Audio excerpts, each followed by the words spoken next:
Eminentes deputados, cumprimento na pessoa do douto presidente, não sem antes fazer referência ao deputado Bonifácio de Andrade, douto relator, porque, por uma coincidência do destino, eu conheci o deputado com 8 anos de idade, na reforma penal de 84, quando esta casa... eu tinha 8 de idade, evidente. Na reforma penal de 84, quando esta casa, se adiantando já à Constituição de 88, buscava reconhecer no país os direitos individuais, no Código Penal, num Código projetado de processo penal e na Lei de Execução. Trabalho fundamental da época, ministro da Justiça, Abiakel, que conseguiu levar nesta casa uma reforma completa do sistema penal brasileiro. Eminente deputado, é o destino que nos faz nos encontrar neste momento. E chamo a atenção de Vossas Excelências quem está atrás de nós. Vejam o que é o destino da história brasileira. Nós voltamos a discutir as delações e as consequências, pois está aqui o quadro da história a nos fazer pensar. Eminentes parlamentares, vou me dedicar, sim, a falar à oposição. Porque não acredito que a casa possa se reduzir à pequenez das diferenças partidárias. Não pode, senhor presidente, não pode.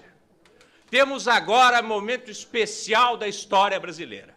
E o que pode nos conduzir, e não importa o partido, o que deve nos conduzir é a convicção quanto à Constituição da República. Porque se abandonarmos a lei maior, por mais difícil que seja o momento político, perderemos as referências. E vejam, Vossas Excelências, a acusação que se julga no presente momento, em que defende o inocente, Wellington Moreira Franco, ela espraia-se por todos os partidos políticos ao se generalizar um método persecutório de um determinado momento da Procuradoria-Geral da República.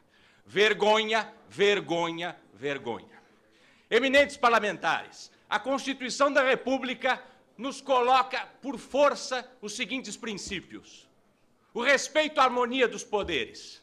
É evidente que se está diante de uma agressão de uma parte do Executivo em relação a quem foi eleito. É evidente que há uma agressão e é por isso que existe o artigo 51 da Constituição, para que Vossas Excelências protejam a estabilidade política nacional. Não é à toa que o legislador constituinte fez isso, e o que é algo que está desde a Constituição de 1824. Mas não é só. Nós temos que pensar que hoje eu defendo o Wellington Moreira Franco, mas eu quero a igualdade. Qualquer do povo poderia ser réu nesta ação penal com esta acusação genérica, com esta acusação fundada, na primeira vez que se viu isso no processo penal no Supremo Tribunal Federal. A mixagem, a combinação de investigações não acabadas que se juntam num papelório como se aquilo fosse investigação. Isto é enganar os julgadores, isso é enganar Vossas Excelências, porque jamais existiu investigação. Eminentes parlamentares, o que se diz na Constituição da República é que todos nós vivemos na legalidade. No setor privado, podemos fazer o que não está proibido, mas no setor público, e vale ao Procurador-Geral da República, como a qualquer promotor de comarca, seguir a lei. E não é à toa que o artigo 129 da Constituição diz que o titular da ação penal deve movê-la quando? Quando existirem prova da materialidade e indícios de autoria. O que quis o legislador constituinte? Na forma da lei. O que é a forma da lei? É a certeza de que foi feita uma investigação, é a certeza que se buscou a verdade material, é a certeza de que a persecução penal procurou entender os fatos, procurou ouvir as pessoas. Vejam, eminentes parlamentares, os princípios também da administração pública precisam ser observados por cada funcionário público. E não é diferente para Procurador-Geral da República.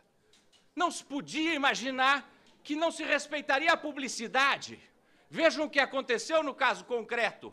o inquérito policial caminhou com investigação sem que o ministro relator do Supremo Tribunal Federal tivesse controle, porque a investigação corria enquanto os autos estavam em gabinete. As defesas, se quisessem acessar os autos, não tinham acesso ao conteúdo da investigação, porque feita na Polícia Federal sem conhecimento de todos, sem respeito à súmula vinculante do Supremo. Mas mais do que isso, não é evidente que não se respeitou, como conduta da administração pública, a moralidade. Por quê? Porque é claro que Procurador-Geral da República não pode escolher acusados, não pode ter a conveniência do fim do mandato como razão para acusar. É vergonhoso estarmos aqui porque se findava o mandato e não se queria mais investigar. Qual conveniência? A conveniência do acusador? Ou era Vossas Excelências que tinham interesse na investigação? Ou o inocente Wellington Moreira Franco, que tinha o direito de ser ouvido? Chamo a atenção de Vossas Excelências a que ponto nós chegamos do regime de terror persecutório. Os acusados em ação penal, denunciados que aqui estão, não foram ouvidos.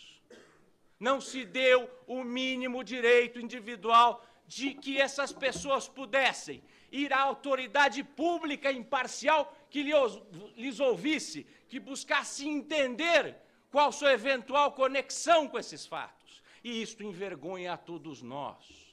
Não se pode aceitar no país que nem o mais simples do povo ou ministro de Estado seja acusado sem o direito de falar com a autoridade imparcial interessada na busca da verdade. Portanto, não se pode, inclusive, dar continuidade ao juízo quanto à esta ação penal, porque Vossas Excelências foram enganadas pelas autoridades persecutórias, porque a acusação pública só pode existir se existir investigação. E aqui não há. Há um conjunto de papéis, há um conjunto montado ao agrado daquele que queria acusar a seu tempo, sem interesse na busca da verdade. E isso nos envergonha, envergonha como país, envergonha como estrutura do direito, e todos nós sabemos que isso não pode acontecer, nem como exemplo em relação ao ministro de Estado, nem com o mais simples do povo. Não se pode imaginar alguém acusado sem o mínimo direito de ser ouvido, sem investigação. E vejam, não quero tomar o tempo de Vossas Excelências, mas se usou uma estratégia secular. Os crimes associativos, quadrilha ou bando, organização criminosa, têm uma origem político-ideológica. Dizem que foi Napoleão Bonaparte, no Code, o primeiro a ter a ideia de usar os crimes associativos para quê? Perseguir os inimigos. Isso teria influenciado o eminente deputado, inclusive parcela dos parlamentares da República para que se forçasse a reforma do Código Penal, se criasse o tipo de quadrilha ou bando, para quê? Para se perseguir os inimigos. O tipo de associação criminosa, quadrilha ou bando, organização criminosa, serve exatamente quando? Quando não há acusação, mas se quer escolher um grupo de inimigos para serem levados aos tribunais. É esta a história do direito que se repete. Portanto, não é à toa que estamos aqui a julgar a organização criminosa. Se quer pegar uma situação, algo que não há situação concreta, em que não há comportamento, que não há conduta delitiva, mas se quer misturar e afirmar que o grupo seria perigoso e, portanto, deve ser punido. Não precisamos lembrar também de outros momentos da história em que tais recursos foram utilizados para se perseguir etnias, pessoas de interesses políticos diferentes, interesses religiosos. É algo, portanto, que a história se repete da pior maneira possível. Eminentes parlamentares, mas é pior ainda, porque não bastasse, quando se quer usar desse instrumento maléfico dos crimes da associação criminosa, nada mais conveniente do que se etiquetar um grupo. E agora o que se quer é ofertar a ideia de organização criminosa para os partidos políticos. É esta combinação, por isso que eu chamo a atenção. A casa do povo não pode se perder no pequeno. não pode apenas ficar na briga entre os partidos. É inaceitável a acusação pública ser trazida com uma estratégia persecutória desse gênero, porque qualquer um de nós poderia ser envolvido dessa forma. E, portanto, a rejeição da acusação contra o inocente Wellington Moreira Franco não é apenas a rejeição da acusação em face do ministro de Estado, mas é uma posição desta casa a dizer ao acusador público: cumpra a lei.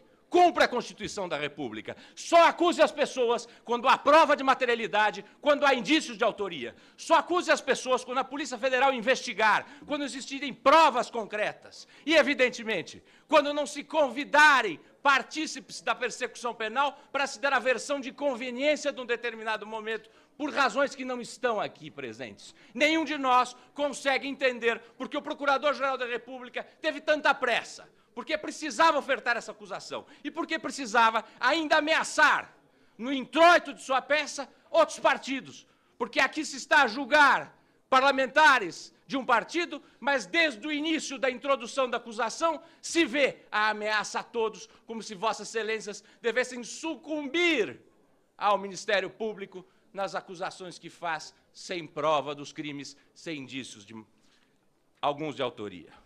Eminentes parlamentares, não vou gastar a energia de Vossas Excelências, mas quero chamar a atenção. O ministro Wellington Moreira Franco tem história política conhecida, prefeito, governador, 3 vezes deputado federal. Ocupou diversos cargos públicos. Vejam, Vossas Excelências, faz menção a 2 cargos que ele atuou, nos quais pretensamente teria praticado infrações penais, um em inquérito não aberto e outro não concluído. Chama a atenção. Se pode acusar por organização criminosa, mas nem sequer os fatos que seriam a base e o supedâneo dessas acusações têm investigação terminada, o que me constrange, porque do nada se quer criar uma acusação dessa gravidade em face de ministro de Estado. Vejam a gravidade que nos encontramos. Mas por 2 razões, lá está. A primeira, vergonhosa. Vergonhosa porque o acusador público, se quer atuar em crimes econômicos, se quer falar sobre a atividade da Caixa Econômica Federal, que leia as normas administrativas da Caixa Econômica Federal. É impossível a conduta que se quer imputar ao ministro Moreira Franco, porque as decisões às quais ele teria, afinal de contas, beneficiado a alguém, a ele não pertiniam, e ele nem sozinho poderia fazê-lo, porque dependeria de um colegiado de 24 integrantes. Vejam a barbárie, a leviandade com que se pode trazer uma acusação pública em face de um ministro do Estado. Mas não é só.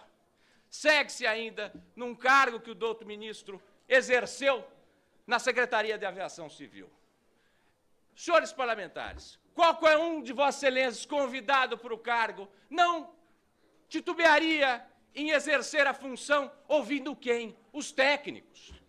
Há ministérios que exigem que o técnico lhe dê subsídio às decisões porque são áreas especializadas. É uma barbárie se querer afirmar de forma, afinal de contas, descompromissada com a verdade dos autos, descompromissada com a realidade, que o douto ministro Moreira Franco pudesse praticar qualquer ato que não fosse aquele que todos os técnicos do Ministério indicavam. É, afinal de contas, um ministério que exige o conhecimento especializado, no que se refere aos aeroportos, no que se refere à aviação civil. E mais leviano ainda é a imputação da prática de infração penal sem se estudar como se deu a policitação, como se deu o leilão. Se afirma de maneira absolutamente compromissada de que as pessoas combinam licitações sem entender. Cá entre nós, foi evidente, no que se refere às acusações da Petrobras, que não se entendeu o funcionamento específico da Companhia Brasileira de Petróleo, que tem uma forma de licitar absolutamente específica. No que se refere aqui também, era evidente que era necessário que o acusador público compreendesse as normas aplicáveis àqueles negócios jurídicos complexos, compreendesse como se deu as licitações. Mas não, basta manchar a honra. A acusação de organização criminosa, portanto, eminentes parlamentares, por que se faz? Se faz porque é fácil.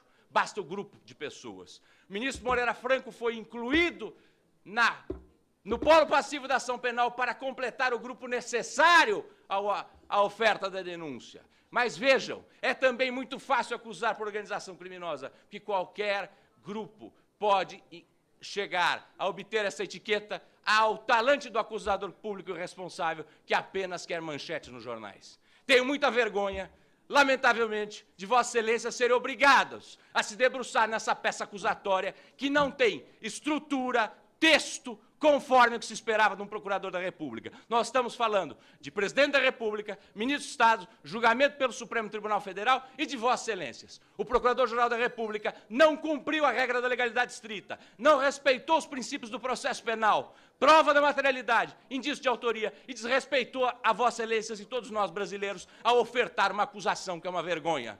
Não há texto nem estrutura de acusação penal, não há uma prova que dê subsídios. Agradeço a atenção de Vossas Excelências. Muito obrigado. Eu agradeço ao advogado doutor Antônio Pitombo. Nós encerramos essa fase de defesa. A vista conjunta e coletiva está concedida. Nós cumpriremos o prazo de 2 sessões e retomaremos com o início da discussão na